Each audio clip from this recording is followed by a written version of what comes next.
Class 11th के सभी विद्यार्थी ध्यान दीजिए, जो आपकी 7 जनवरी के दिन हिंदी का जो पेपर है वहां पेपर कुछ इस तरह का रहेगा।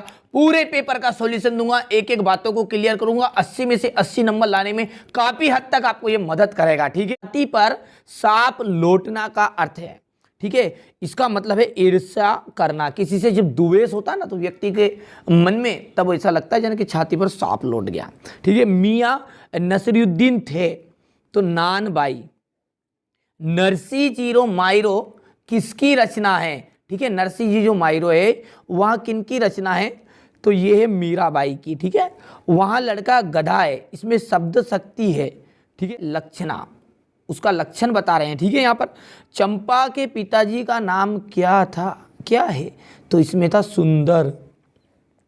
कबीर ने ईश्वर के कितने स्वरूपों को बताया? तो एक स्वरूप भगवान का इन्होंने। शब्द के पूर्व लगने वाले शब्दांश को उपसर्ग कहते हैं। क्या कहते हैं? उपसर्ग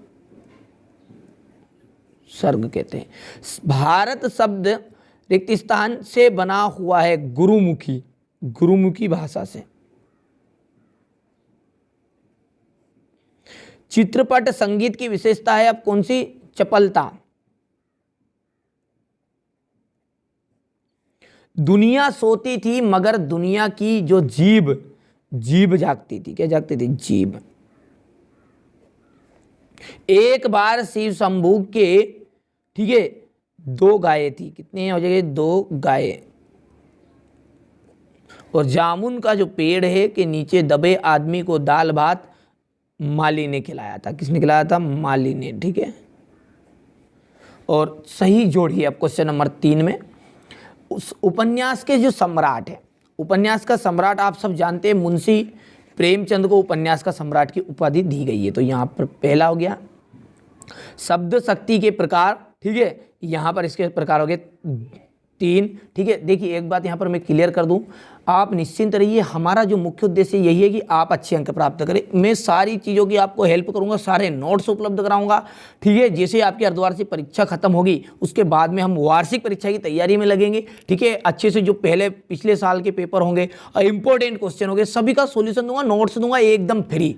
कोई 1 रुपया शुल्क नहीं लूंगा। ठीक है, कभी भी किसी को भी 1 रुपया शुल्क आपको देने की जरूरत नहीं पड़ेगी। मैं आपकी एकदम पूरी मदद करूंगा, चिंता मत करिए। 11th ही नहीं 12th तक भी आपकी मदद करूंगा। ठीक है, तो आप पेपर को फर्जी समझकर वीडियो को छोड़कर मत जाइए, बहुत ही यूजफुल होगा आपके लिए। ठीक है, ये पेपर, ठीक है, 100% गारंटी है, 100%। ठीक है, 60 से 70 नंबर का आएगा भैया। ठीक है, हमने कभी आज तक किसी को धोखा नहीं दिया है, आपको क्यों देंगे यार। ठीक है, समझ में आ रही बात आपको? ठीक है, चलिए तो निर्मता पुतल। ठीक है, तीसरे का हम यहाँ पर आ जाएगा अलो, आलो, आधुरी। अमृत, अमृत में जो है वहाँ पीयूष इसका दूसरा नाम है, पर्यायवाची शब्द है।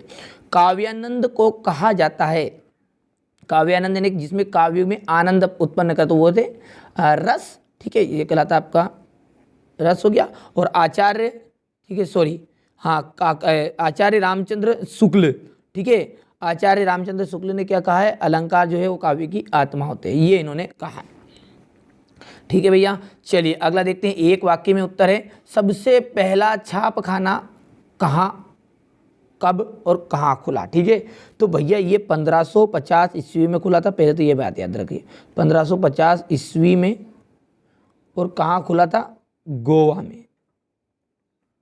ये ब्रैकेट में लिख दीजिएगा आप। ठीक है भैया, चलिए किस रस को रसराज के नाम से जाना जाता है? तो देखिए जो श्रृंगार रस होता है, श्रृंगार रस। ठीक है, उस वहाँ जो रस है वहाँ आपका किस तरह का रस कहलाता है?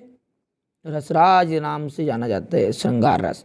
जामुन का पेड़ कहाँ गिरा था? सचिवालय में।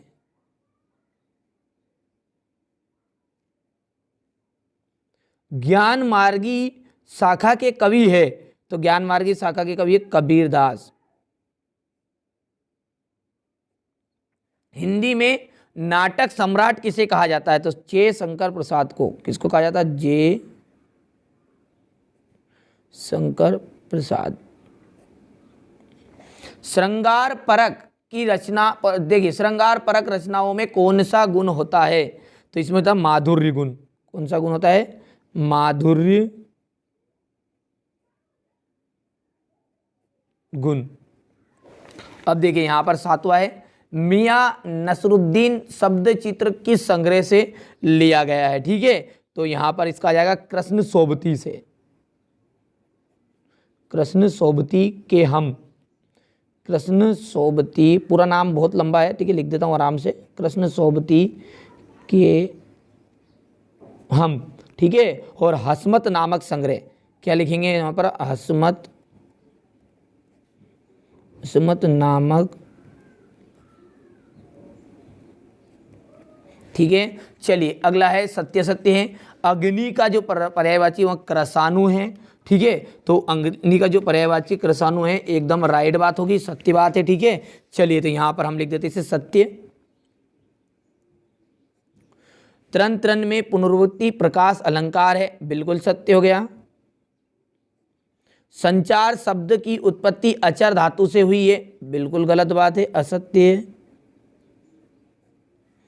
कई कुई शब्द जो पुरलिंग है, देखिए ये कुई जो है वहां क्या है आपका स्त्रीलिंग है, ठीक है, तो असत्य है। कवित्व छंद में 31 वर्ण होते हैं, बिल्कुल सत्य बात है। 9 2 11 होना का मतलब होता है वापिस होना, ठीक है, 9 2 11 का मतलब होता है भाग जाना, ठीक है, तो ये बात भी आपकी गलत हो गई,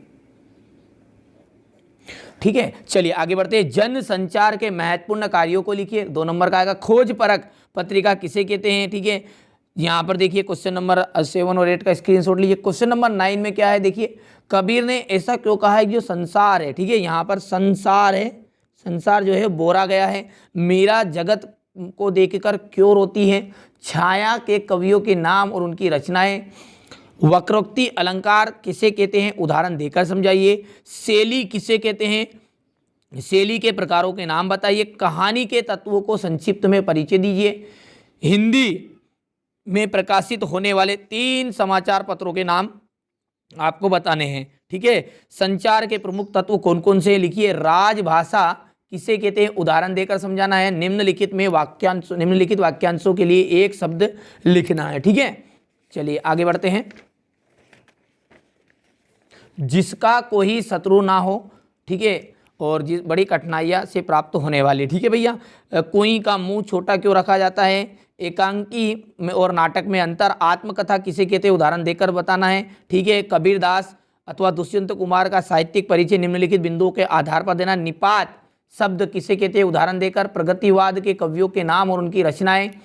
बहुत ही सिंपल से प्रश्न आएंगे, ज़्यादा कठिन पेपर में नहीं आने वाले हैं, ठीक है। और जो बच्चे वास्तव में वार्षिक परीक्षा में अच्छे अंक प्राप्त करना चाहते हैं, उनके लिए मैं एकदम फ्री नोट्स दूंगा, कोई 1 रुपया शुल्क नहीं लूँगा, ठीक है। हमारा जो उद्देश्य है वहाँ इतना सा है कि आप जीवन में अच्छे नंबर प्राप्त करें, अच्छे अंक प्राप्त करें और अच्छी तरक्की करें, ठीक है। तो आगे का प्रश्न देखते हैं। क्वेश्चन नंबर यहाँ पर है, ठीक है। क्वेश्चन नंबर 21 का तो थोड़ा सा बिल्डर हो गया, देखिए यहाँ पर, ठीक है, हो गया सही। चलिए इसके बाद में है क्वेश्चन नंबर 22 और ये अंतिम जो है क्वेश्चन नंबर 23 आप